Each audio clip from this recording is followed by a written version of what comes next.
I do think the top will be in the fourth quarter. Okay. And I think that next year will be a bear market. And that is something I've continued to be somewhat deterministic about. Top is this quarter, next year is a bear market. If you want to hold anything in the bear market in crypto, besides stables, right, it should be Bitcoin.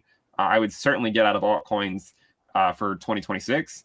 I could be wrong, but I think that the low for Ethereum here is already in. You had forecasted that Bitcoin would reach a cycle top in Q4 of 2025 with a price range of prediction of around 130,000 to 155,000. Has anything shifted this prediction for you? What is your prediction for your forecasted path for Bitcoin right now? Walk us through your outlook now for Ethereum in Q4. What path are you expecting it to follow?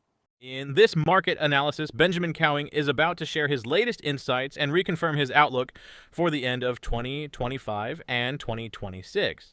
With the crypto market showing mixed signals, his perspective comes at a crucial time for investors in Bitcoin, Ethereum, and altcoins. This update promises valuable context on where the market might be heading next. Let's dive in and hear his perspective. Yeah, I mean, we kind of got close to 130 already. I think what did we hit, like 126 or something? Yeah. I think there's like a scary chart and there's an optimistic chart. The scary chart is this one. This is the ROI from the low for Bitcoin compared to the last two cycles. Like, this is normally when it tops out in terms of ROI as measured from the low. But one of the reasons it looks like this is because in the 2013 cycle, the 2014 bear market actually lasted 1 month or a couple of weeks into 2015. So the low, instead of being in like a late 2014, is being measured from early 2015. So the pessimistic way to look at it, and if this way is correct, then there is no alt season, right? Because it means the high is already in, and usually when the high is in, alt season then starts immediately, or at least within a few days.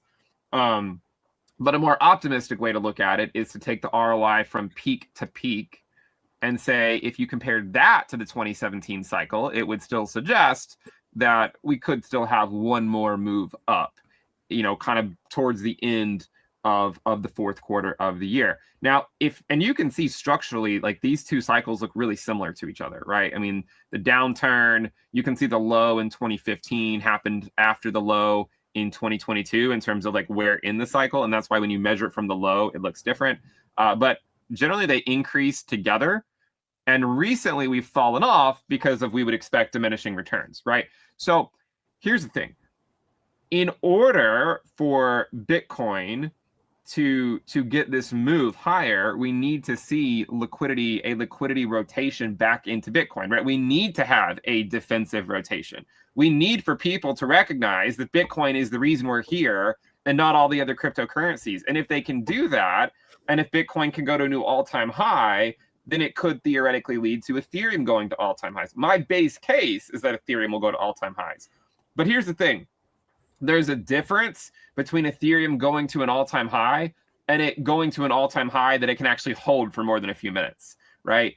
If Ethereum were to just go up to 5K and sweep the high again and then drop again like it did last time, that's not going to lead you to an alt season, right? In order to get an alt season, you have to have Ethereum hold 5K. But again, you can't have that unless Bitcoin is going up a lot more and liquidity is flowing back to the king. And what I'm looking for, so there's no ambiguity, is the cycle. There's still a reason to be optimistic in a worst case scenario where the cycle's already over. There should be confirmation of it at not too much of a lower price, theoretically allowing people to kind of get out and salvage as much as their portfolio as they can. I do think the top will be in the fourth quarter.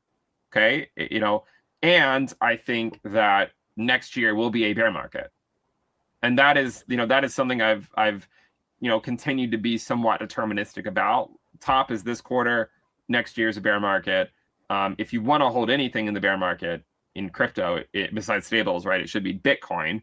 I would certainly get out of altcoins for 2026.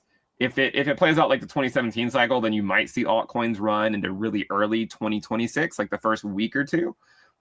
But I would not, I certainly would not be holding altcoins, March of 2026, because usually by that point in the cycle, they're doing nothing but getting wrecked. So what I'm looking for Ethereum to show strength, to rally to an all-time high, and for a rotation out of altcoins back into Bitcoin, right? So you can have Bitcoin and Ethereum kind of going up simultaneously, kind of like the blue chips, right? And then the other aspects of the market will likely continue to lag until Ethereum can hold 5K. Walk us through your outlook now for Ethereum in Q4. What path are you expecting it to follow? Yeah, I think I drew out a path a long time ago, but essentially, we get these 30% drops or so, like to the bull market support band in September, October of post-halving years. And then what typically follows after that is the final rally into the market cycle top.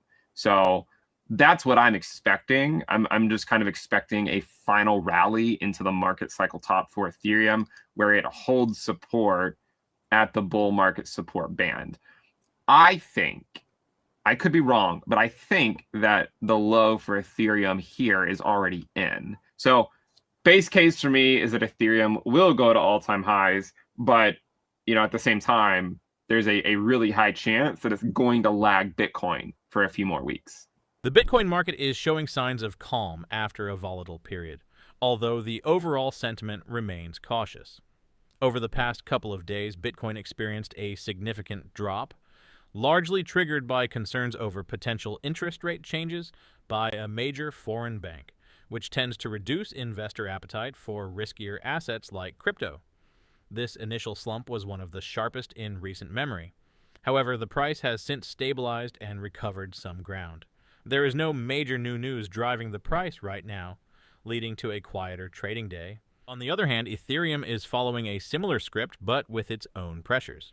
It also saw a steep recent fall due to the same global economic fears.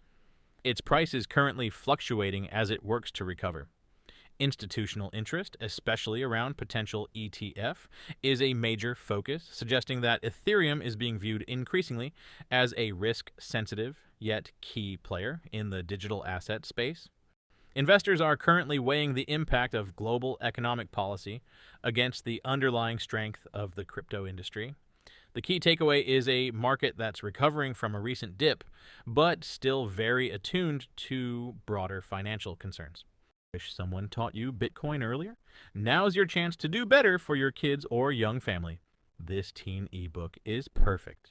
Link in the description.